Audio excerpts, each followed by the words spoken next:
Hello and welcome to Start the Beat with Sykes. My name is Sykes and this is my podcast. Before we get started, I just wanted to take a quick moment to thank everyone who checked out the last episode. If you're one of those people, thanks so much for coming back. But for those of you out there who are new to the show, welcome. Please feel free to make yourselves at home. And as always, there's beer and soda in the fridge. Cheers, my friends. Oh, yeah. Clank that glass. Clanky. Thank you for having us. Thank you. You're very welcome. I'm sitting here today with 3/3 of the fuzzy Megazord hard rockin' rollin', no bullshit. Get it done, homeboys. Jakethehawk. Make some noise for the internet. Hello. Hi. What's cooking, you handsome pieces of shit? Not a whole lot. We're stoked to be here. I'm happy to be back. And yeah, we got all kind of exciting stuff coming for 2020. So right now we're kind of taking some time off, doing some writing and just working on putting our live show together for this next run of shows we're going to be doing. Our next show in town is with you. Hell yeah. At the Mr. Small's Funhouse on... When is this going to air?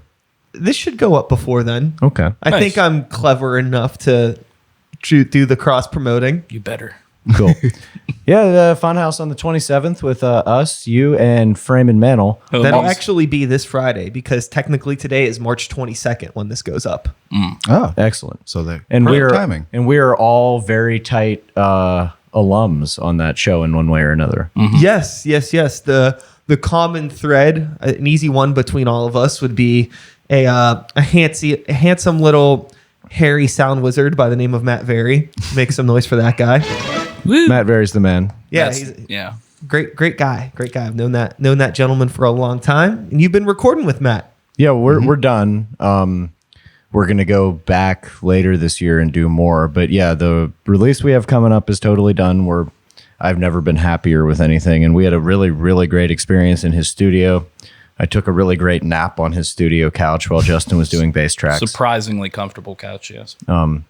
And every time I walk to the bathroom, I walk past your one album cover in his hallway. That one that you have where you're like, it's two of you sitting at a desk, and one of you's like this, and the other one's like doing. I wasn't sure exactly what was going on, but that's a really, really cool album cover. I like that one a lot. Thanks, man. Yeah. The if you look at it, if you pull it up and like zoom into it. The idea is like one of you is like a scientist and the other one's like a test subject or something. Yeah. Like it's like I'm in front of a mixing and all the I'm like sitting across from myself with like a mixing table, and then all of the cables are running across the table and plugged into the other me, like plugged into my brain and different parts of my body. Nice. Pretty neat. Nice. It's like, some corny ass metaphor for like, recording myself, being the inner artist.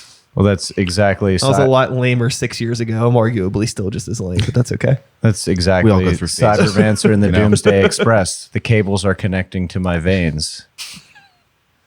So with this thing that you recorded with Matt Very, what's the timeline on this? Right now, we're in that weird nebulous period that happens between us being really happy with it and it being done and it being out, which hopefully is as short as possible. But right now, we're just kind of just looking at options about release and trying to see like if we want to go with a label or what kind of options we have in that respect. But what I will say is this is like a 5-track release, and we want to do another 5-track release later in the year, because rather than just do like an LP, there's just like a glut of LPs. And honestly, who are we? Like, I would be really lucky if somebody listened to like our full length a bunch of times. It probably what's going to happen. You put out a full length, somebody listens to it once, they remember the single. It just seemed like it'd be a fun, novel thing to do just like 2 EPs in a year. And they're kind of going to be companion pieces, but kind of not. Yeah. But as far as like the actual release timeline, like I don't really have any more information than that. I wish I did. We are playing all of it live, and we have been for a while. So it's not like surprise or anything. Hell yeah. So this will be the 3rd official release that the band has put out. Mm-hmm. Yep. Yes. So that's 3 releases in a relatively short time frame. Yeah, we Right? did. We, When did the first sort one of, come yeah. out? The first year, actually, in January of 2018, we put out our first EP, which was Year of the Hawk. And then November of that year, we released To Build a Fire. And then we didn't do anything last year, release-wise. And then we're going to do 2 this year. We did, however, Change members. yeah, Or had- members yeah, up. had But some we also staffing there's like issues. a lost album per se that's still Oh, yeah. a Reaper I keep project forgetting on about my that. on my computer that we had like Oh, yeah. But yeah, how many songs like a whole 6 LP. or 8 or 7 something, tunes. under it was just Appalachian Desert Rock was going to be the name ADR. Between Yoth and T-Baff, we had this album we were going to call Appalachian Desert Rock, and it was like our live set at the time. And we were just sitting there, and we had most of it recorded, and then we were like, we should. And I had already at that point was already writing what was T-Baff, and we're like, yeah, this is better. Let's just put this out and just totally scrap all that. So we did. So there's a whole. I guess in our lifetime as a band, we had a ton of material, and a lot of it will never be heard from again. I mean, it's supernatural. Not supernatural like ooh, but like supernatural. Thank you. I Yeah. was going to make that joke if you didn't. For bands to have a lot of material, or just creatives in general that never makes it to the surface. And I can feel it feels weird when I think about it. Like, oh shit, we should have released this. But some things are just not meant to happen. It is. Yeah. It's not bad. We were just like for where we wanted to go creatively.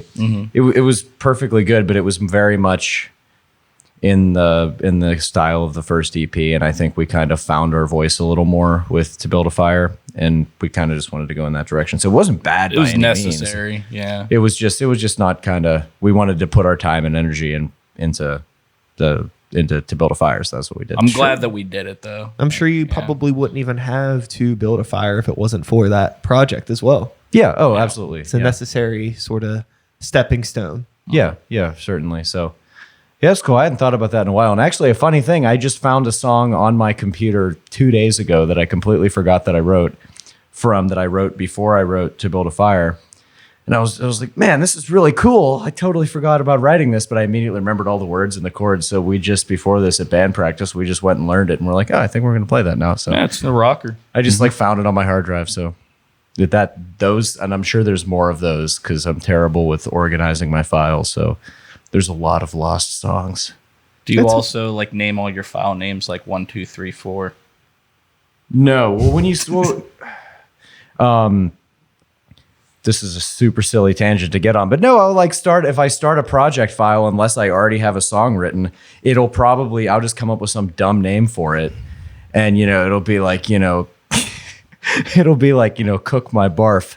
And then I'll write the song and we'll have a real name for the song but I'll never change the name of the file because I'm super lazy and dumb. And I'll be like, oh, I will always remember in 3 years that this project file is called Cook My Barf. Yeah.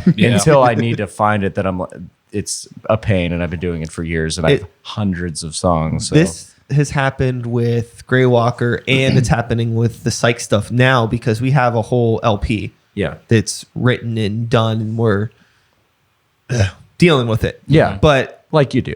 But at rehearsals, everything's been like, oh, let's play Teenage Snitch. Let's play, what the goofy names of the songs. Yeah. And now they're changing because like there's hard titles. So I'm like, yo, we're playing, this song. And they're like, which one is that again? So then I have to try to remember what the joke name was. So just trying to get everybody on the same page once it changes. And with Grey Walker, the songs never change. We actually have a dry erase board in our practice space of joke song titles. And then whenever we write a new song, we pick one of them. And then they always stay. Like, no matter what our real songs are called, it's always the goofy ones to us. Cool. Staying Moist is a classic Grey Walker track. That's great. Staying moist. Our buddy Bob from a band called She from Louisville said he has an ongoing like Google Docs file with his friend that are just potential grindcore song titles, and actually that's where Cook My Barf is from because he said that to me. And then my grindcore alter ego, Merciless Clog, was on there too. I think. But so the next time I want to yeah. tell somebody to piss up a rope, I'm like, why don't you cook my barf, man? It's So shouts out Bob. Dude, I feel like the only way you could get away with saying that is if you have a hot dog in one hand and like a Slurpee in the other. They cook my barf, dude. Well, that is something It's that Bart then you, like, Simpson take would say. You take like a big slurp, but it's like empty, so you get that weird like empty Slurpee How, tongue sound. how do you not have that as a sound effect? Like, if anybody in the city had a button for that, it would be you. Womp womp. I'll add it later. Missed Sorry. opportunity. No, that's got to be like your signal that like it's time to wind down the podcast. Be like, oh man, Slurpee's empty. Wow, that's a good idea. Yeah, it's like the playing you out music. Yeah. I feel like if I start just playing that out of context, though, it's gonna sound like weird ASMR Yeah. or like Yeah. those videos of like people that just like eat stuff on YouTube. What was that mukbang that they call I that? don't know, but I don't get any of that. I've watched a couple ASMR videos just to try and get a feel for it, but it's just makes me feel really uncomfortable. I Yeah. think that's the whole point. Like, But isn't it supposed to be soothing? Like some people find it I soothing, don't know how you guess, could. but, like, I hate hearing people chew and eat, and it's really repulsing to Stop. actually have a persona, have it like magnified in like a YouTube video. Yeah, I mean, there's people that like Drake's music. I don't know. It's like there's something for everybody. That's true. Nothing Yeah. against Drake's music. I'm just saying there's people that like it and people that don't. There's people that don't like the Beatles. Yeah. Yeah, those people. The exist. Beatles and ASMR are completely comparable subjects. yeah. Totally. Yeah. Why not? This would be a great SAT question. The Beatles are to ASMR as something as we're going there. Okay, You're- as you're smelling- ranch dressing is to vanilla ice cream. You're smelling what I'm stepping in. Yep, Yeah, okay. I'm wiping what you're pooping. Yep. There you go. Jordan, don't spit beer on the thing. Yeah. I won't. No, that was really. Fun. Yo, I've spilled plenty of beers. So the thing, and this has nothing to do with anything besides the idea of spilling beers. I feel like such a klutz, but I'm not. I'm just way too like when I talk. I'm like always moving my hand. So having a beer over here is a problem. So now I keep it over here, Yeah. and I don't knock them over anymore. Smart Because this move. is my like line of fire, Right. And it's always like I get real passionate about making a point, and then all of a sudden, like you're covered in Yeah. pen gold. Fun. Yeah. Worse things. Yeah. Well, there could be worse things. Yeah. You know.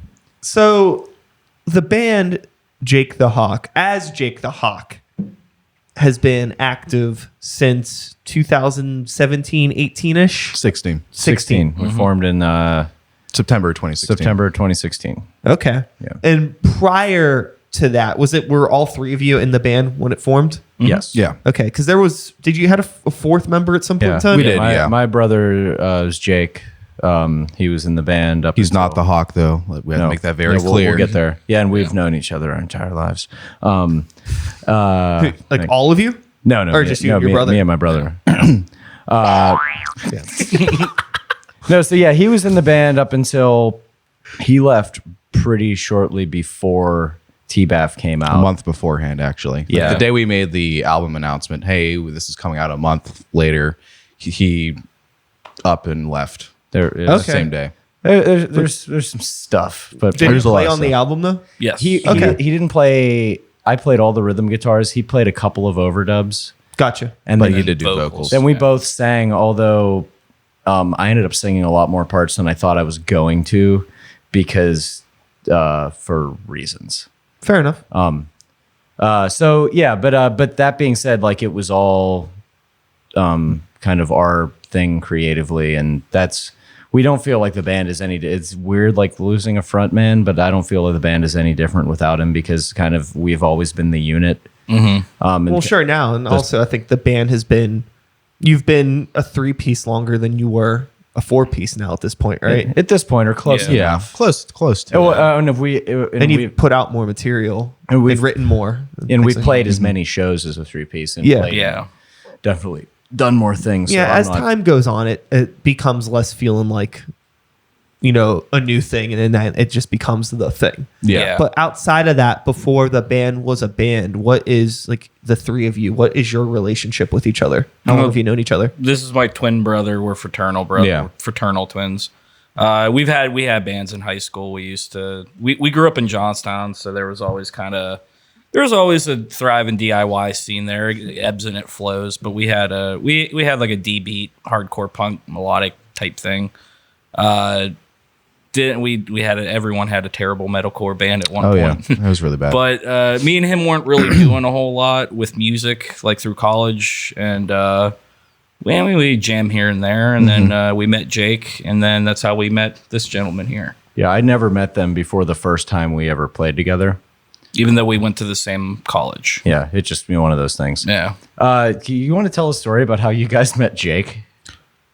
I can tell that story. So it was a nice, summer afternoon, and this really greasy looking guy comes over with a guy named Pierce, and they just start, throwing on Frisbee in like a yard that was next to like the house we rented while we were in college. And he's like tripping on acid and stuff. And then we decided to go into the garage and like play some Slayer or whatever, just like, mess around on like my drum set. And he brought a bass with him, he did bring a bass with him for. I remember, reason. Jake just like wandered up to where you were living on acid. Yeah, and you were playing Slayer, and then you became friends. Yeah, and then like a week later, Talked about Cryptopsy at the bar, and then And then about a week later, we would jam like every Sunday or something like that, and we actually wrote like probably about three songs. Justin, three right? songs. They were not really. No, yeah, it was well nothing developed. I don't was think it's serious about necessary it. to say the name of that project. No, it's What's wrong with Tit Mountain? yeah, that was the name of the project. Onward to Boobopolis. That was great. Or was it Boobalon? I can't remember. I think it was Boobalon. Onward to Boobalon. Yeah. Yeah, I was not involved. Hell yeah. That's how we met. That's how we met Jake, and then Jake moved down to Pittsburgh. Yeah, and then I Probably met, about 3 years later. yeah, and then I met them the first day we ever jammed together, and then we decided to start a band. So Yep. Yep. the rest is not history. Nope. Cool. I mean, it makes so much sense because, I've a lot of times, people that I sit down here with, they're people that I don't know or I've only been around, once or twice before, but I've been around the three of you enough times now to be able to tell, like, outside of a band that you are, it's more than just a band. Yeah. It's like literally family, but even outside of that, like, family, literally brothers, but, but like, band of brothers too. And Yeah, like, yeah, you that's have like a much deeper connection. It's very obvious just with, your presence when you're around each other. And even on stage, I could tell that like, in some sense that like you've been playing together for a long time. Like were the two of you playing music together? Yeah, we've been playing since we were about in like high 14 school. or so. Yeah. Cause I mean, it's like a really tight rhythm between you two whenever you play live. Thank thank you. you. Thank you. Yeah. The twin really, really telepathy awesome. helps. And you do good too. Thanks. Well, I mean, You're okay. when we're Okay. not doing band stuff, we're always hanging out anyway. Like, Yeah, I feel like I always see like pictures of you guys just hanging I'd out, hate to be in getting a food, drinking beers. I'd hate to be in a band where everybody wasn't my best friend, because like there was one time Shy hit me up, Shy Kennedy from Whorehound hit me up to see if we could do a show, and I was like, absolutely. And she's like, would you need to clear it with the guys? I was like, I'm standing in a room. We're with in them the drinking same beer. room right now. Like it's we're right here. Like, yeah, no, we're if we're not playing a show, we're probably standing around in a room drinking beer anyway. Or if we're not, we're on a group chat, like shit posting and talking about writing new songs. It's it's pretty. It's cool dynamic. Yeah. It works out pretty well. Yeah. For us. I think that it's so important for any band to have that connection and just know what the fuck is going on in everyone's lives and just be able to.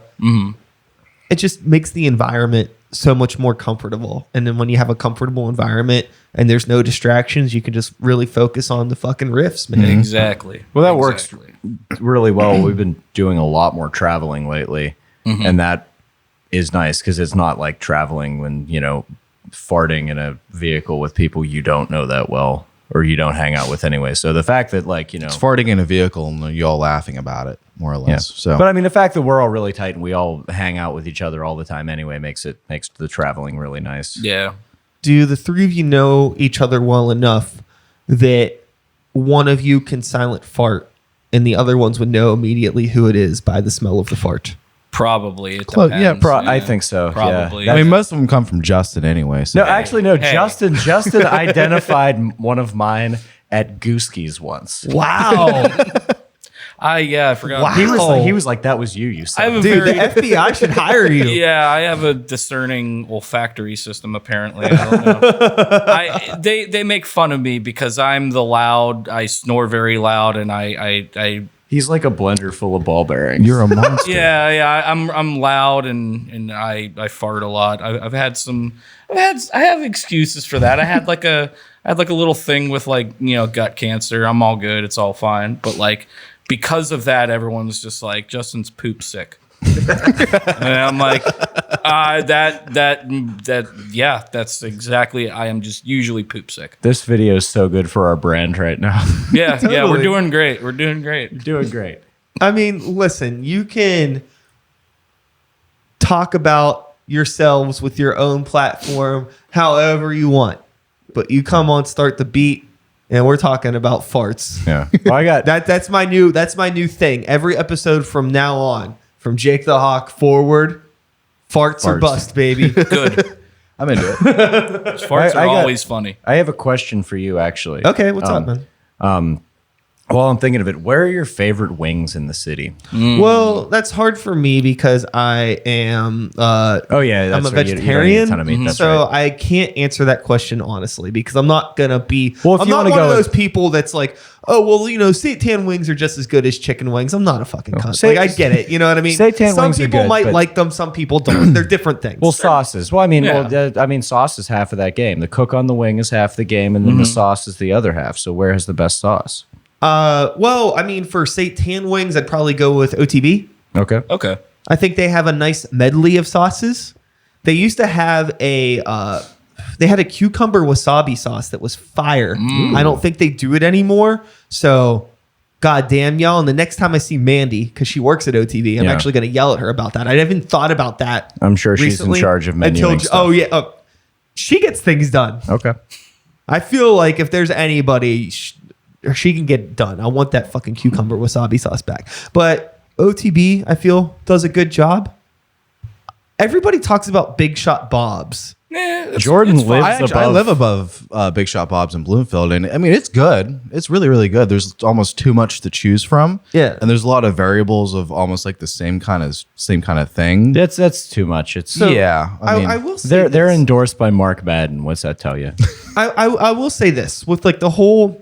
I don't like shitty food presented in a gourmet fashion. Yeah. Or like pseudo gourmet. It's like nonsense. Yeah. And that's kind of the one thing that I miss about like my meat eating days was just finding like the best shitty wing night. Yeah. Like that's it. That's if you're eating wings, it's like it needs to be in a dive bar somewhere with like, some fucking somebody that's 50 years old or plus that's just been in that corner making wings for the past fucking 3 decades. And they're fire. And just fucking Yeah. kills it. Yeah. And you don't really get that on my side of the spectrum anymore. Yeah. right. Yeah. But what would you say? What about you?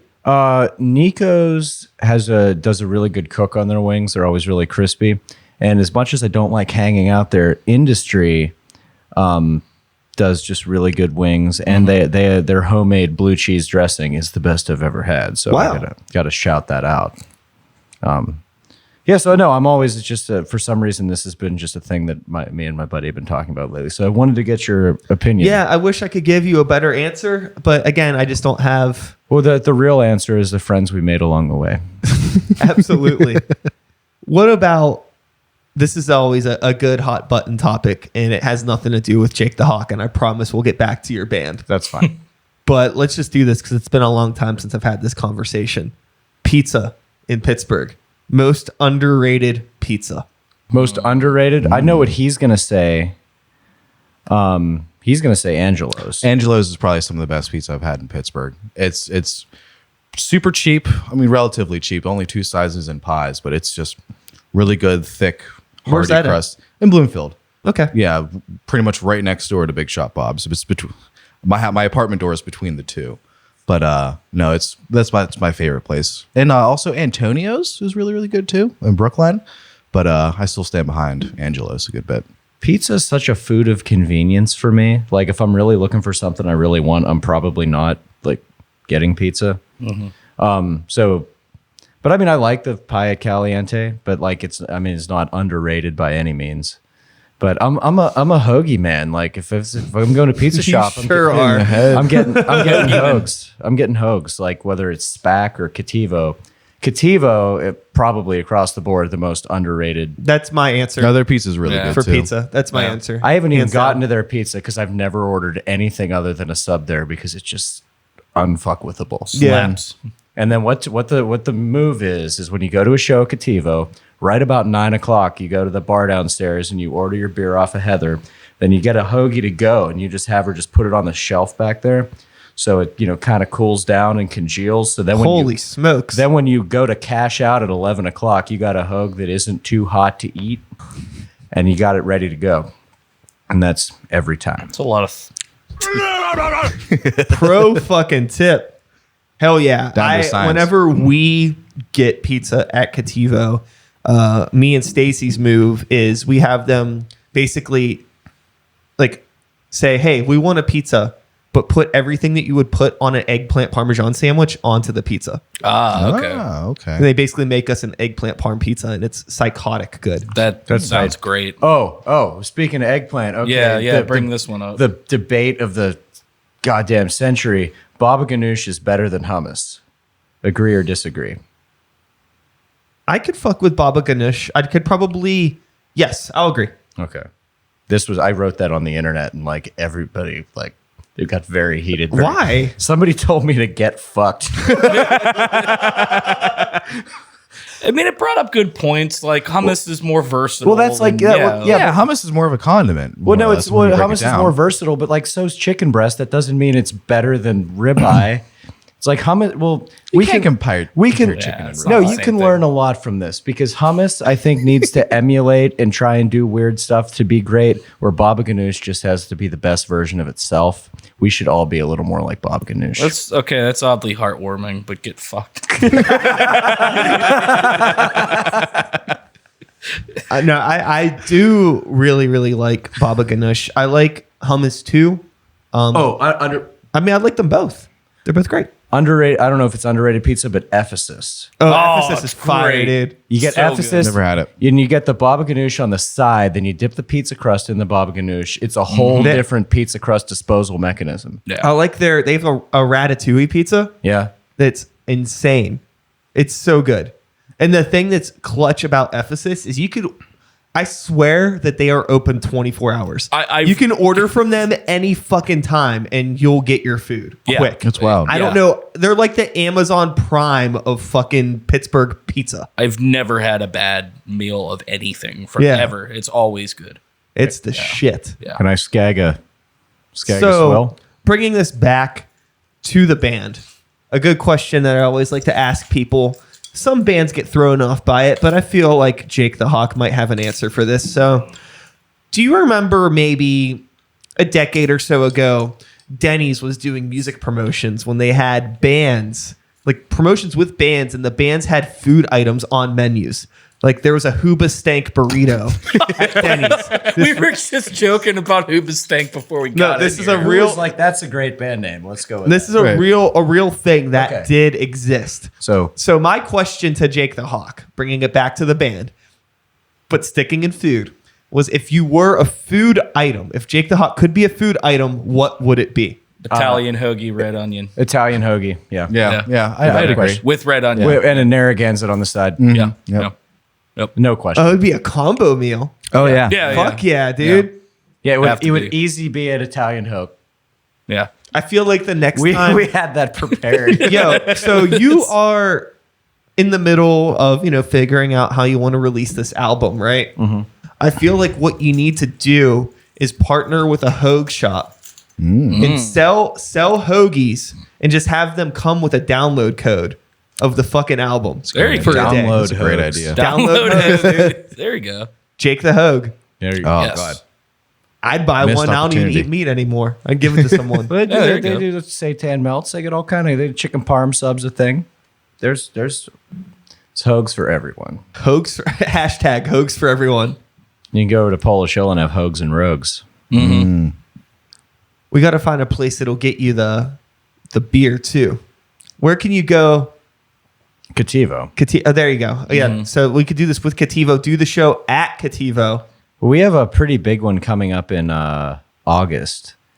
that our buddies putting together there. We should see if we can create some kind of ridiculous promotion around that. That's great. I would love it. I think that more bands should do things like that. It's funny because I find that, you know, as we sit here and we're talking about hoags and farts and all that shit, it should be, you know, the band is not Tit Mountain. You're not Tit Mountain anymore. No. Right? No. Grew up I was never Tit Mountain. Artistically, the band has evolved, and you do take your music seriously. Yeah. So walking that fine line between, like, you know, being goofy people, but also like being like, still a serious rock band. Like, we deal with that with Grey Walker a good bit too, because like we're fucking nincompoops. Yeah. But like, there's nothing particularly silly about our music. I'm like writing songs about, like, you know, problems. Yeah. But like, you know, but then it's like you look behind me and fucking Joey's being a dumbass playing drums and stuff like with that. It's like, get it together. It's like, Cheetah blending print. this line. It's so hard because like, He has a cheetah print drum kit. Yeah. Yeah. Done. yeah, it's Problem like, how solved. do we balance all this? But it's like, how much do I really care? It's like, you know, these are my brothers. These are my best friends. Let's fucking just have fun. Well, I'd never compromise the art. I'd never, like, you know, when it comes to like the art and the album and the packaging and like what the, you know, the lyrics and the music, that's all extremely serious. And the way we present our live show, I take very seriously and Yeah, a lot of thought try to be into it. as professional as possible. And I think that's fine. And I think any reasonable person can see that that's different than, you know, whatever other crap you're doing. Yeah, I don't know. But when you like do things to like promote the band that can Yeah. be a little silly, you know, what I Oh, mean? yeah. like, Oh, yeah, we do that made all a the hot time. sauce, and I feel like a lot of people were just like, "What the fuck are they doing?" It's like, we're making a hot sauce. that's a thing. That's what's Yeah. great about that is I'm sure you know it's easy to do. Hot sauces and pickles, you don't need like FDA approval to sell Yeah. legally, which is the shit. We were talking about doing hot sauces. I did like Vegan kimchi too. test batches. Yeah. yeah. I want to Yeah. do kimchi because my kimchi is super good. I would buy a fucking jar of kimchi off you. But yeah, so I mean, I'd buy a maybe couple, bro. do some Jakethehawk kimchi would be great. Yeah, it doesn't go bad, man. It just gets better. Ages like That's like fine rock and wine. roll in general. Yep. Yeah, but we go with them. But then you got to do regular. Then you got to do cucumber kimchi because cucumber kimchi is the shit. Yeah, I fuck with cucumber kimchi. Hell yeah! I don't have a dog in this race, but Yeah, neither do I, but that does sound pretty good. it does sound good. Well, we'll get some chicken fingers for you. Or something. Fuck off. Do you have a bit more of a less exotic palate? You could say that. You could say that, yeah. It's expanded. He over just the tried years. Pico for the first time last year. He said, "Guys, It was pretty real good. Yeah. Oh, I went to Lapa Lapa, and their tacos there are dope. And I just decided to roll with the pico, and I was not disappointed. Wow, a wild man. Got a Taking wild a hair up lot. my Yes. ass, dude. Who let the dog out? Wow. So yeah, that sums up our relationship perfectly. Yep. But yeah, and then you know, playing shows on the road as a band is essentially food tourism. That's a big part of it. Yeah. We argue about barbecue sauce. I'm more of, you know, ketchup, brown sugar. He's a KC and you're I'm a Carolina vinegar and mustard man. and we Okay. we a constant butt point heads of on it. contention.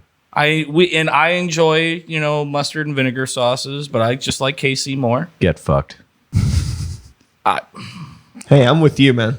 Yeah, like But I like it all. Yeah, I like it all. Look at me, but like, but I mean, it's just, you know, I have my tastes, and you know, what's the other? We usually agree on most things, but there's certain things that we're just like We hard no. agree on the Italian hogue for JTH. Yeah. hard yes. Yeah, hard yes.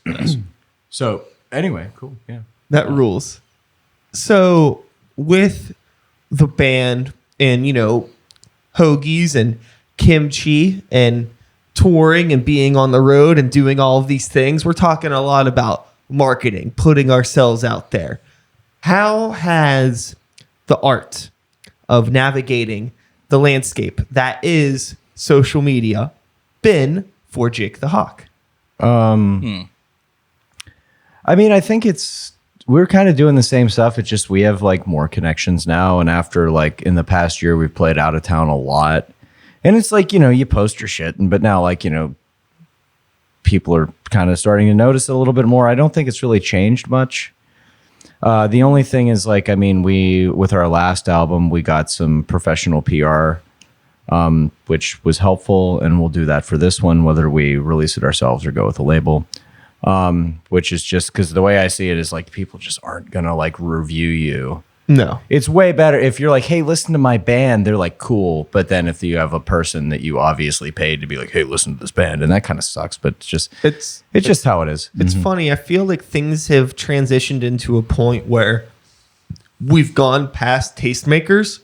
Like people don't really care what somebody else has to say about your project. People want to know what you have to say about your project. Yeah. And if like you're passionate about what you're doing, that energy is going to attract a lot more people than somebody else saying like, oh, this is good, you should check it out. Yeah. I mean, I'm to the point, like with this record, I'm so proud of it. And I don't think we're reinventing the wheel or anything, but it's like, I think it's a neat thing that we're doing. So I'm just so proud of it. Like, I don't really care. Like, I mean, I'm like, we're going to put it out there and we're going to like do the PR thing and we got our friends and we're going to go play our shows. But like, if it like, blows up and becomes, a thing in our like, kind of small community, that's great. But if not, like, I'm just so happy with it anyway. Like, I'm not even worrying myself about it. I'm just learned so much. Like, we grew so much because of this specific project, I feel. I mean, T-Bath definitely, but I feel like this is...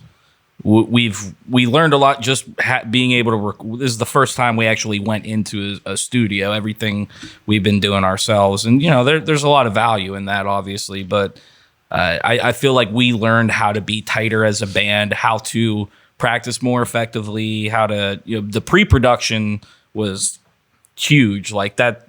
Well, yeah, we did pre-production demos for the entire record. Yeah. So like a lot of the big decisions were made and it made it very... And then in the studio, we actually recorded to that click from the pre-production demos. Yeah. We put a ton of work into that. But just in like the meta, taking a step back, like artistically, I'm just very, very happy. And like we're going to do all the right things like with the PR and playing out of town as much as possible. But like I'm not going to get too bent out of shape about much else. I mean, we work really hard and we're trying to be, professional and all that, but I'm not going to get too bent out of shape if this is where it's going to be, it's where it's going to be. But I'm really happy. I'm really proud of what we're doing artistically, and I'm going to keep doing it and keep writing music, and everything's awesome. So, I mean, I couldn't really ask for anything more. It rules. I think that's the best mindset to be in because you only have control over what you can do. Like, you can focus on writing the best album you possibly can and releasing it in the most professional way and getting it in front of people. But if they listen to it, you have no control over that. Yeah. If they like it, you have no control over that. But you do have control over, well, are we going to go play shows this weekend or are we going to stay home? Yeah. So it's like just focusing on the things that you have control over is the best thing that you can do. I think we're just kind of like over just that peak where we were kind of fighting to be like kind of a legitimate band.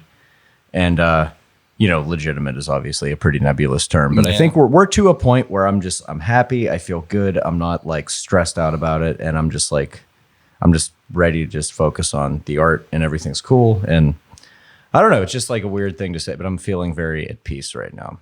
That's good. It's good to not take the things that you have for granted in the moment and enjoy the moment while you're living in it. Yeah. I mean, I'm living my dream right now. Like I get to play music in cities I've never been to and people are, I got some friends there that care and that's cool. I never thought that would ever happen to me. So what, was your experience? Cause I got, the broskies over here were, in Tit Mountain fucking crushing it. But prior to all that, what were you doing musically? Well, I'm the only person I know that never got into like hardcore, and like I was never into pop punk, and I was never into like any of that. Get fucked. Yeah. So it was really weird, and that was like kind of I went to school up at Edinburgh, and that was the big thing in Erie.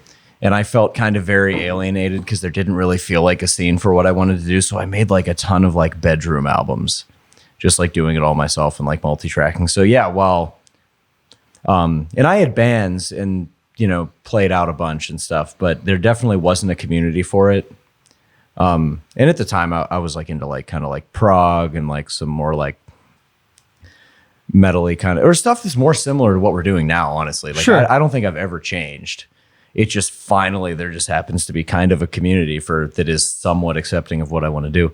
But no, just basically just making bedroom albums and then and playing in bands and playing out, and it was great. But this is the first time that I've been in a band that's actually like part of a community, and there's like like this really good thing going on where before every other band I was in, we were just kind of going it alone.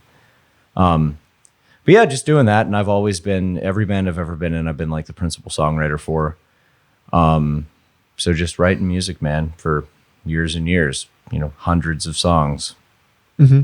That's what I've been doing. It does feel really weird to be in a position when you're in a band and you almost feel like homeless as a band. Like, like it's like, well, I like what I'm doing and this makes sense to me, but it's like every band right now sounds like, dollar store every time I die. And I don't feel like it's like not for me. Do you feel that way with Sykes at all? Because I mean, I know there's a good hip hop community in Pittsburgh, but you're definitely different. But I mean, the hip hop community in Pittsburgh, I don't feel like we're really even a hip hop band anymore. Well, like right. I feel like we are, but to people that like hip hop, we're something weird. Right. But to people that don't listen to hip hop, it's like rap.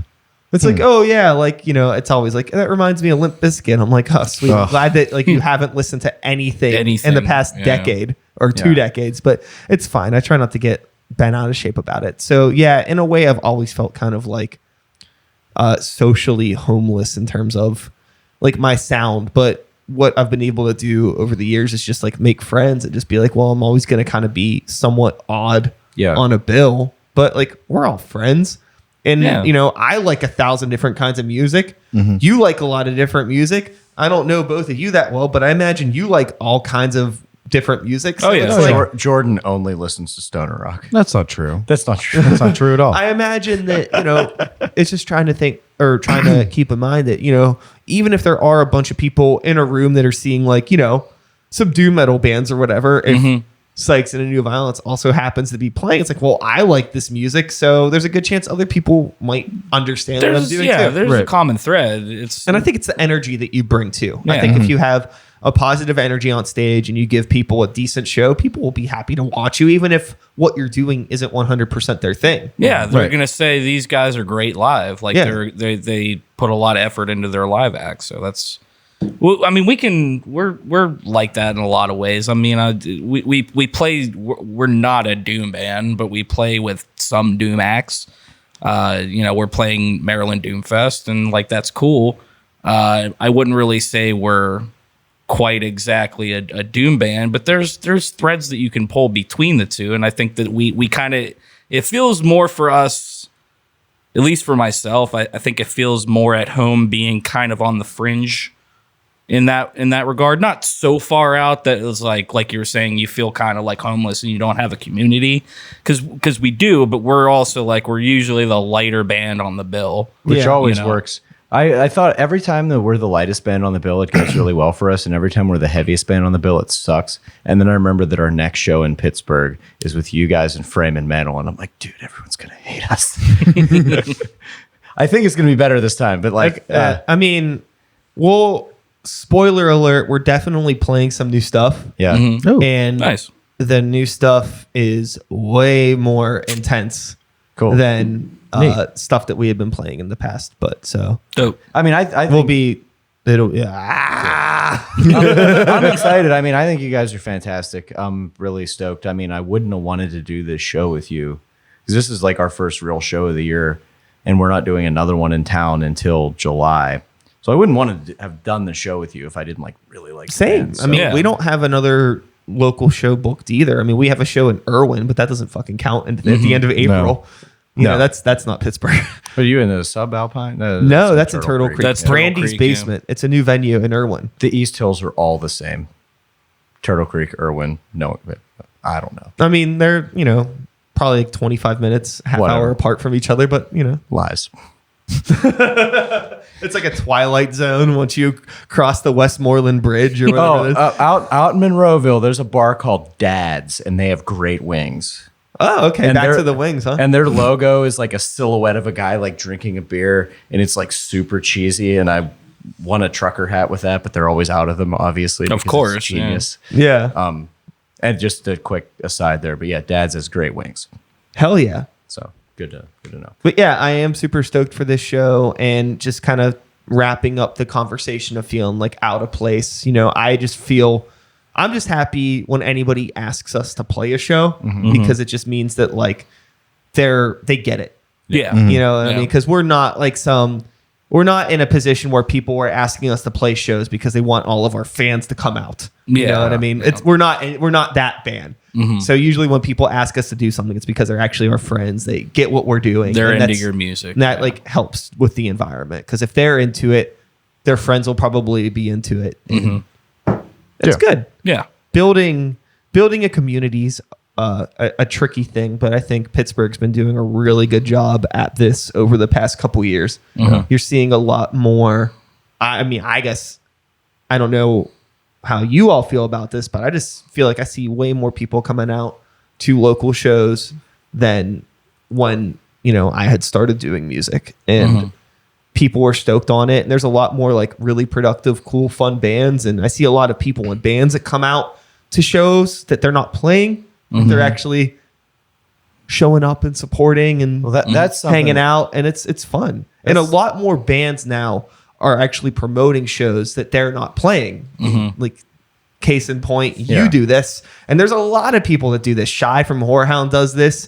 Jerry Winter's Descent, Twist of Fate, they do it. Like there's a lot of I feel like the majority of the great promoters that we have in like the heavy rock music scene, they're not promoters. They're just people on bands that got tired of dealing with the bullshit that are, you know, becoming the change they wanted to see in the scene. Well, it drives me crazy. I don't know. I think Shy said this to me at one point or another, but she was just talking about being a fan first. And I think we're all here because we're fans of music first. And like, yeah, like you can't just like, you know, hang out in your bedroom and only go to your own show. That's not helpful. But I'm not just going to shows just to be a dude. I'm going to shows because I legitimately like the bands and care about them. Like the show that I put together theoretically last week or whenever this comes out on March 7th. I've forgotten already. At Howlers, like I love all of those bands, and I was like beating the shit out of it online and with everybody trying to drag people out for no reason other than I love those bands and I want other people to love those bands too. And they're great, and it was an awesome time, and we had a great turnout. But like I wasn't doing it for any other reason than like I'm just like a stupid fanboy, and I just like annoy people with how much, you know, I'm just like into their shit.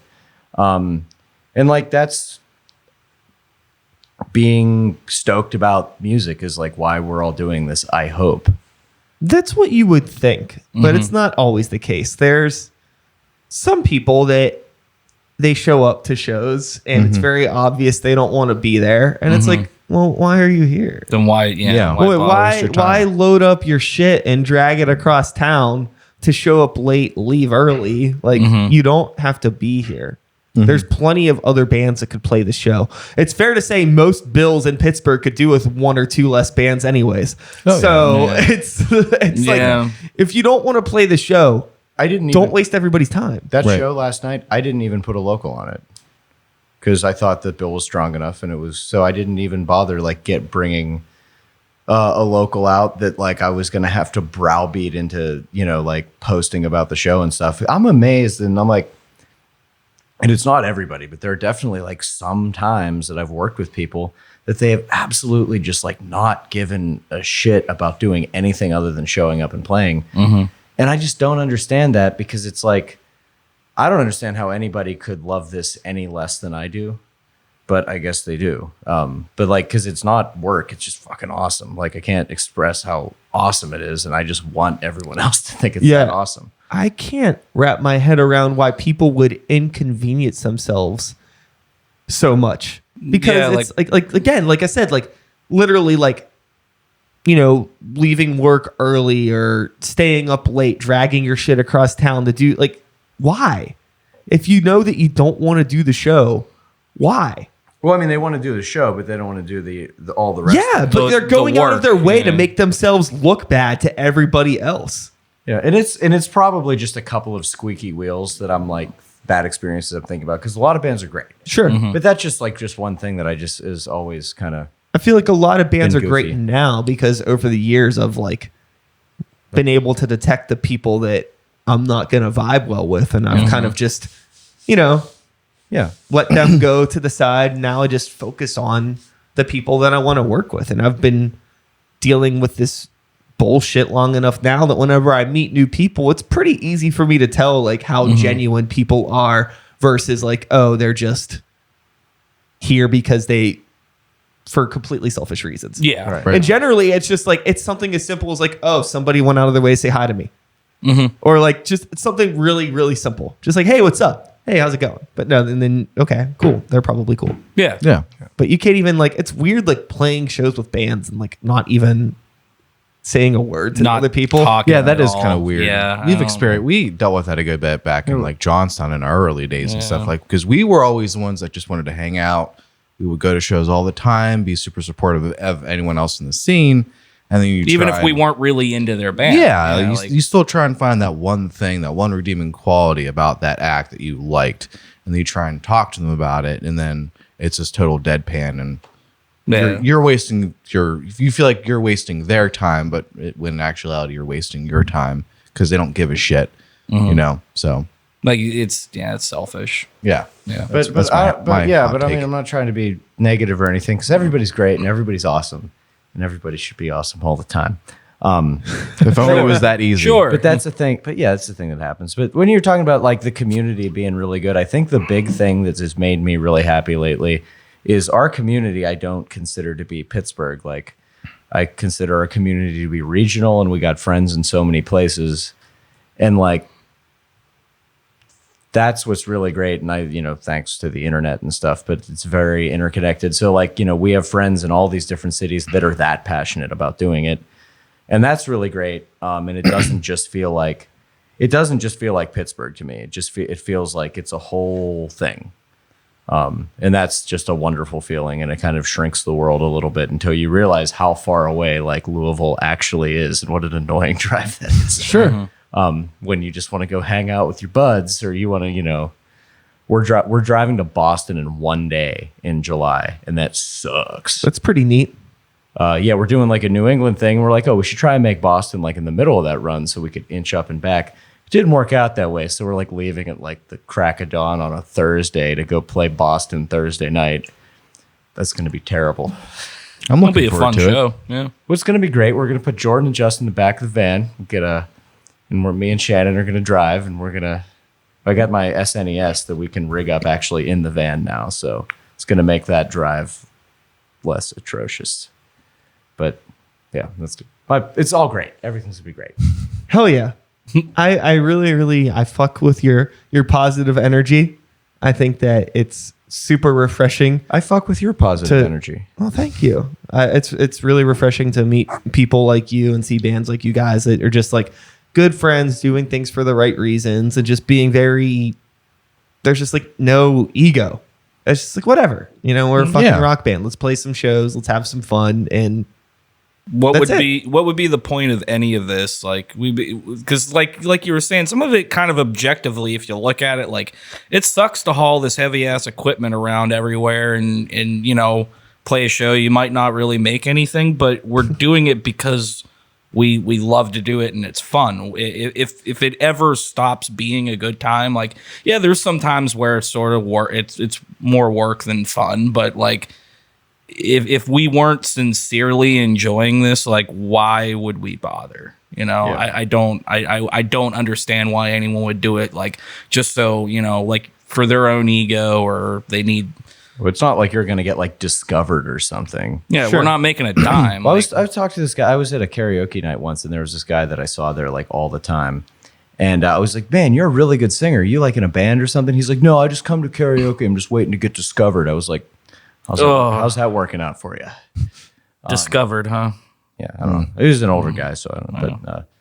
But like, no, yeah, you gotta just be in it. I don't know. I guess I feel that, it's very nobody's looking to help anybody these days. You really have to grab the bull by the horns, as they would say. Just do it. There are some people that are looking to help people. I don't know how much pull they have. But I mean, in the terms of like sure, you're looking to help people. You're looking to help bands that may be coming through tour and things like. I'm talking about. I don't think people are just hanging out at karaoke bars looking to sign the next fucking Bon Jovi and put together. I don't think that's been a thing. Like, I don't know. Like, I don't think that's. Yeah, ever, he saw some bad '80s movie once and got an idea for the dream. Yeah. Yeah, but that being said, I mean, there are a ton of people that have zero reason to be invested in anything that are awesome.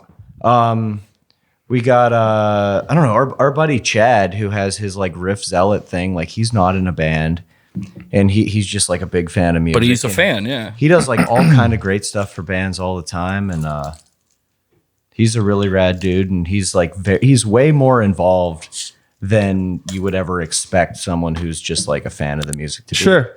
And like, he's not like, some like record exec or something, but it's people like that are awesome. And just there's a kid in Pittsburgh who has an Instagram account. His Instagram handle is just DJ Neckbeard. That's great. Okay, I'm already fan. But he goes to seriously like every single local show. I feel like sometimes he goes to multiple local shows a night, and he takes video and posts everything on his Instagram page. Like, his whole page is just like this encyclopedia of video from live performances of like local bands, some like, mid-level touring acts and things. And he posts to a point that I was just like super impressed, where I'm trying to get him on the show just to talk about like, because he's not in a band. Well, he can't come. He doesn't do anything. He can't come do this. He's got a show to be at. Exactly. Right. He's but I busy. want to get him on just to talk about that mindset of like, you don't have like a real dog in this race, we'll say. You know what I mean? Yeah. You don't like. You're literally just a fan, and you're going out of your way to promote stuff better than half of these fucking bands even promote themselves. Yeah. And it's probably not even that much work for him. Like, I've talked to him about it because I've seen him at shows all the time. And it's just like, I don't know, I just do it.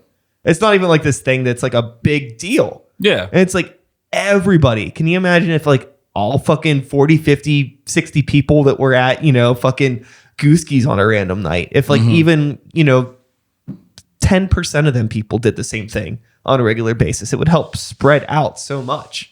For sure. But I understand that's asking a lot. People Yeah. take their social media presence very seriously. Yeah, and I'm not, and you can't force. No, totally. You got to like what you like, and I don't like everything, and I don't support everything. I mean, I try to be nice, but like I don't. You gotta like. You can't expect that kind of involvement from people, and that's one thing that annoys me is people be like, you got to get out and support the band. You got to be there, otherwise you're a piece of shit, or like that kind of attitude. And it's like no, like It's like, I don't want you there unless you want to be there. no, if you just go support the shit that you like, and I just happen to really like it, and that kid happens to really like it, and Like, I'd rather be in a room with 5 people than 50 people where 45 of them were just trying to get something from me. Yeah. Right, yeah. You know, Well, like, did those 50 people did they pay at the door? hell yeah, bro. Fair point. Did point. you sell them tickets in advance? Because you got to get those pre-sales. Yeah, fair point. Is this a Trusky show? Sorry, It's okay. Hey, Drusky knows what it is. They know what it is. They're not listening anyways. yeah. Doesn't fucking matter. So, with the 2020, you mentioned, you got a new release coming, got shows on the horizon, Pittsburgh gig Many. this weekend, March 27th. Yes. Remember? Yes. Because this goes up in the future Yes. with your band, my band, And Frame and Mantle. Yep. That's going to be a hoot. Yeah. I'm looking forward to it. Manny. I haven't had a chance to see Frame and Mantle live just yet. Yeah. There are boys though. Yeah, Yeah, they're I've known homies. Brad for a good bit, but I'm actually glad that my first exposure to them live is going to be being able to share the stage with them as well. So, I saw him at Rabata. It was solid. Yeah. Yeah. I mean, they're just. I mean, they're our buddies, obviously, but I mean, just they're fantastic musicians. And, yeah. Yeah. Yeah, that's gonna be fun. That'll be our first time playing the Funhouse actually. So that'll be cool. Looking forward to it. And yeah, we're just kind of putting it. That's like kind of in the middle of our spring like run, we're doing something like 8 or 9 shows in like 3 weeks or something. And that's the only Pittsburgh one. So we've been like working on like putting our live show together for that. So that's going to be our opportunity to do it in Pittsburgh. So we're just excited for that. Like we haven't played locally in quite a while, and we're feeling really good about what we're doing. And yeah, just, it's like being in a band's cool. We got a lot of we got a lot of new music and stuff, and we're probably not going to play any of it. We're playing a different set of music we've been playing for a while of, dusting off some older ones and stuff. Mm-hmm. We have just new songs that we're not even going to be getting to. I'm sure you know that feeling. Totally. Because we're deep in writing like EP number 2 right now for the year.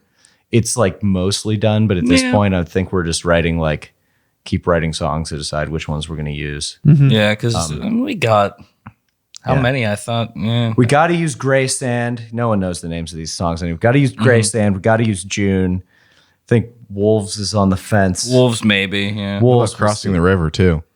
I don't remember how to play that. We never made a demo of that, so I don't know how to play that song. I can't remember how that song goes. There's some blasting in it, which is there is a little weird for us. blasting in it. Yeah. Wow. Yeah. With his 1 foot blasting because he just plays a single kick. Yep.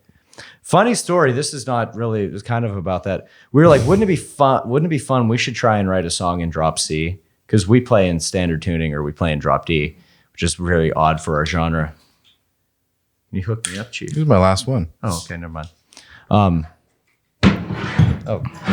Thump. So we're like, let's try and write a song in drop C just to be like the stoner doom thing. And like, it just like we gave up after a half hour. Everything sucked. Everything sounded like the lamest, like just like Sabbath worship. Just like any derivative bullshit. As soon as, and I know tons of bands play in drop C, but like as soon as I tried to play like tune low, I was like, I just can't do it. Yeah, but like I think like some of our riffs, if we were playing it like in a lower tuning, some people would be like, yeah, this is like, this sounds like even slaps. like Fuckhammer for example. Like if Fuckhammer tuned to like standard, it would kind of sound not like us, but it would sound like like any other kind of stoner rock type deal. Yeah, okay, a super unknown band from Denmark, I think. They're called Fuckhammer. I don't know, yeah. I listened to them because their name's really stupid and their EP is called Hammered to Fuck. Oh, but they're great. Hillbillies is a great song. Yeah, that's the only one I've heard. It's just it's just kind of like blackened groove metal. It's awesome. It's so yeah, Fuckhammer. No one's heard of them, and Yeah, I think people I heard of drunkenly Facebooked them once. I was like, "Yo, come to the United States, man!" And they're like, "We're like a side project now." Yeah, like we're not. It's like we're all in real bands. This is just our blow off steam thing. It's like, okay, fine. Yeah. Yeah. So everybody go get on. I think they're only on YouTube. Go to YouTube. Yeah, it's there. The song "Hillbillies" by Fuckhammer. I mean, that came out a while ago. Yeah. Yeah. On the EP "Hammered to Fuck," which is just so good. I wish I had the balls to like do something like that. Maybe one day you will, my friend. Yeah. Well, I mean, we're in Jakethehawk, and we put out an album called "Year of the Hawk," which is like that but less funny. Mm-hmm. It's the same amount of not creative, but it's also not funny. So, hitting on. Was it the year of the hawk? Well, that was like our Got a lot done. Yeah. Our band, the year that our band we really started doing things. So it was like it's the year of the hawk. Yeah. And then we're like, we got to stop calling things of the hawk or stop doing. Stop involving no more avian Yeah, themed. no more avian themes. Yeah. Yeah, Yeah. don't want to. Yeah, So have you built a fire? yeah. So do you know what that's a reference to? No. Jack London. There's a short story by a wonderful author named Jack London. Maybe you've heard of him. He wrote, if anyone doesn't know, he wrote Call of the Wild, which I'm sure everyone knows who Jack London is. But he has a short story called To Build a Fire that I read in like the 8th grade. But it's just about a guy that's, walking through the Yukon for some stupid reason because that's what people in Jack London stories do. And he ends up freezing to death because that's what people in Jack London stories do. And it was a way better album title than The Call of the Wild. Was that on the table? Well, no, because it's not a good album title. Okay. But and it's it's the concept piece on that record is not about that story, but it has like similar themes of like kind of abandonment of society and some stuff like that. So it worked out. And I'm just kind of I was a huge like fan of Call of the Wild as a kid. So that was just kind of my little homage. Gotcha. So that's why To Build a Fire is called To Build a Fire. Understood. Yeah. And But if you look on have you built the fire? I've built we go camping all the time. Oh man, our Jakethehawk's camping trips are legendary. Oh. They are Is that pretty good time. Is that factual? Yeah, it's pretty factual. Go out with Trevor and Allison from the Long Hunt. I've heard of them. Then the last time we went, Jake from Gator Shakes came out. Oh my God. How was that? It was great. It was a good time. Yeah, it was really, really good time. We shotgunned some beers. We built a fire. We went in November. We went camping at Ohio Pal in November. Wow. It was insanely cold. We built the biggest fire, and we're like right next to it, like melting our boots. Just in the middle. There's no one there in this campground because only weird people, only like that weird lifer that has like an actual camper is there. But other than that, there's no one around. It was cold as fuck. It was absolutely beautiful. It was perfect. It was great. Yeah. There was no one around. There was one point that I walked away from the fire, just like kind of off into the woods to like, pee in the middle of the night. And like, I was just overcome with like terror in this moment. I was kind of drunk and it was like, midnight, but like, you just get like far enough into like the total dark and like, there's stars and there's moon and there's woods there, but you can't see anything, but you can just kind of feel that it's there, that there's just like something about Everything it. around you's alive, dude. Mm-hmm. It just like, and I love like being in the woods and I love hiking and stuff. But in that moment, like I had like a real feeling of like, ooh. And that was like, and then I kind of went back to the fire. I was like, what's up, guys? But it was great. Like I love, our camping trips are legendary. Legendary. But You're a I'd say we've built legendary. the fire, probably. Okay, yes. You've answered the question. The fire has been built. Yeah, sorry. Oh, a little Easter egg. Our album cover by Joe Marook, who's been on your show. Yes. Sure yes, you remember I know him. that guy. Yes, I remember him. One of my Pretty much every single person you've talked about today has been on the show. Yeah.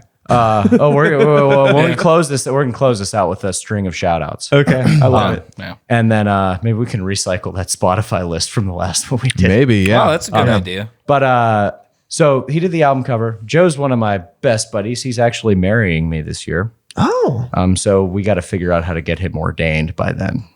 Because my dad It was only like, takes you a can day. do that. my dad was like, Couple "Oh, clicks is online. he do that?" We're like, "No." He's like, "Oh, are you gonna figure out?" We're like, we're gonna have to. So the album cover, there's like a little guy on the front with like a fire on this epic like wilderness scene, and then on the back there's a same image, but it's a different color scheme, which is cool. But the guy's gone and his fire is out.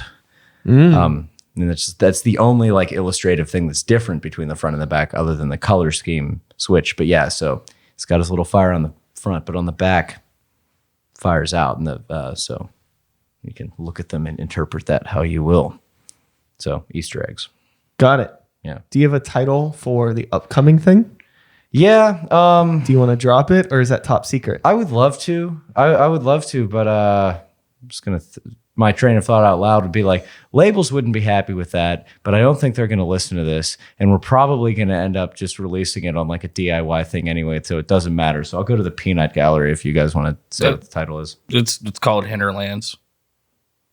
Hinterlands, Yeah. which German? Yeah, it means like the land beyond, and it just kind of continues with our wilderness theme. Me and Trevor from the Long Hunt have talked a lot about whether we're writing songs about the exact same thing all the time. Except he doesn't have words and I do. But he was talking, because their new album, this is announced, is called Threshold Old Wanderer. Yeah. And like Hinterlands is about, like the, kind of beyond the map. And I'm like, as soon as I saw that, I was like, yo, Trevor, we got to talk. I think we're writing the same album right now. So he sent me this like novel about like the themes on their album, even though they have no lyrics. He sent me like 2,000 words about like everything that it is about for him. And I was like, this is very similar. Whoops. But we don't sound anything like the Long Hunt generally, so it's fine. But one of my favorite bands in Pittsburgh. But yeah, so it's called Hinterlands, and we're really, really excited about it. We don't know what the next EP is going to be called. We have some ideas. We had a great title from a song that we wrote for it, but then we forgot how to play that song. So Oh, well, you can relearn it. I don't want to like go. I mean, not with that attitude, Yeah. you know, like you could always relearn it, you know. From Crossing the River, wasn't we called Cross? Oh yes, we have a song called Crossing the River that the album title is that this idea for an album title is from. And then goddamn Long Hunt has a song called Crossing the River on Threshold Wanderer. So we just have this weird like synergy of like escapist kind of Being themes. mopey in the woods and But whatnot. yes, that was one of like, Trevor, we need to talk. So anyway, yeah, we don't know what the next one's going to be called, but yeah, we're very excited for this. I think it's the best thing we've ever done. It's the best thing musically that I've ever been a part of. It's pretty different. Even I feel like I think it's pretty different from To Build a Fire. it's not reinventing the wheel because who is, but I think we find like a really neat niche. I think we're kind of exploring some more like shoegazy elements and like some stuff like that. And, you know, a lot of like, you know, really reverby, washy kind of shoegazy things. Somebody bought a pedal. A couple, yes. I had the same pedal, but on some event page, we had somebody describe us as sand gaze. So Okay. Which that's dope. that's our bullshit made up genre of the week. We're not Appalachian desert rock anymore. Now we're post depressive sand gaze. I like it. So Sounds coastal. I think it's very what I enjoy, and I don't know how intentional this is because I don't really have anything to do. I write my bass lines, obviously, but I don't have anything to do with the lyrical content. But maybe this is just kind of, you know, how you've been packaging it. But it seems like it's pretty different from To Build a Fire, but there is sort of like the narrative from To Build a Fire kind of flows right into Hinterlands. Yeah, that's true. There is Yeah. kind of a narrative aspect. Yeah. I don't want to spoil too much, but like I think all of our friends have basically said like this look is very looking forward, and I guess that makes. I mean, I guess any. I never. From like a lyrical standpoint, in To Build a Fire, the protagonist basically dies at the end of the concept piece, which is side A for To Build a Fire. The protagonist kind of dies at the end, and then it's like, well, that's over. But then I was like, or I think this album is kind of like sort of things that happened to him in the space between losing consciousness and actually dying. So, you know, a lot of kind of like weird kind of psychedelic kind of vignettes is kind of what's going on. So he's going into the hinterlands. He's going into whatever this kind of place is he's going to now. So it may become slightly fantastical. Who knows?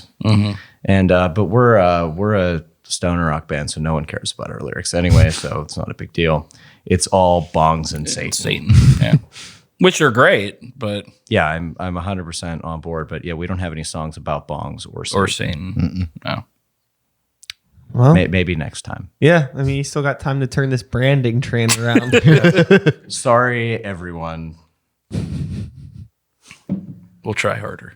Well, with all of that being said, as the train comes around to the station and we're getting ready to get off this motherfucker, I've had a lovely time chatting with everybody. Thank you for having I us. hope you Thanks for having us, bud. Had quite a hoot. Before we depart, one more time, this weekend, March 27th, Mr. Small's Funhouse, Frame and Mantle, Sykes and the New Violence, Jakethehawk. Yeah, Probably around 7 p.m. I don't know. Just show up around 7. it's going to be fantastic. We and you can, I'm through any of our bands, you can get tickets for $10, or if you just show up and pay like a pleb, it's like $12 or something. So buy it. 12 at the door, 10. We're not getting that's any the thing. kickback for this. It doesn't help us in any way, but we want to save you some money. But yeah, we do have one thing. We did another podcast recently, and Jordan and I had so many shout outs about just bands we like and stuff. We actually made a Spotify playlist we put some of our songs on it, but then we also just included like a lot of our favorite songs from 2019 from some national, but mostly just like regional acts and Hey, I Stuff. only put on Gate Creeper. and you put in Magua also. Oh yeah. Well, McGlaw and also Blowpan. Yeah. That's Oh, right. Blowpan's Okay. Yeah, no. So if you don't mind, we can throw that Spotify playlist link in your along with the upload. So because we're always just trying to hype up our buddies, hype up the shit that we like, It's mostly stuff that's like regional, and then there's like a Dark Throne song on there, but, and there's a King Giz song because that album was great. So And yeah, so we'll throw that on there, and then everybody should check it out if you're just looking for some new jams and just trying to spread the love like a fever. Shout you ever out come to down. all the black and white pets in the world named Oreo. Oh yeah, that's Yes. a good shout out. Yeah, Hell yeah. Cheers to black and white pets named Oreo. Oreo. Anyone else got any shout outs? Enya still needs to fax Justin back. Yeah, I lost Enya's fax number. So Please get back. if you're listening right now, yeah, please get back to me. Yeah, shout out to our buddies in Whorehound. Shout out to Dr. Dang and his beautiful new guitar. Oh yeah. So, yeah, Bren Dang. That's what we got. And then shouts out to everybody that's on our Spotify list. So, Yeah. Heck yeah. And that is all, folks. Thanks so much for listening one more time. Jake the Hawk. Thanks for being here. I'll be back again in a couple days with another episode. Same time, same place, same channel. You know the drill. My name is Sykes. Start the beat 2020. Woo, woo. Thanks for listening. And we are done.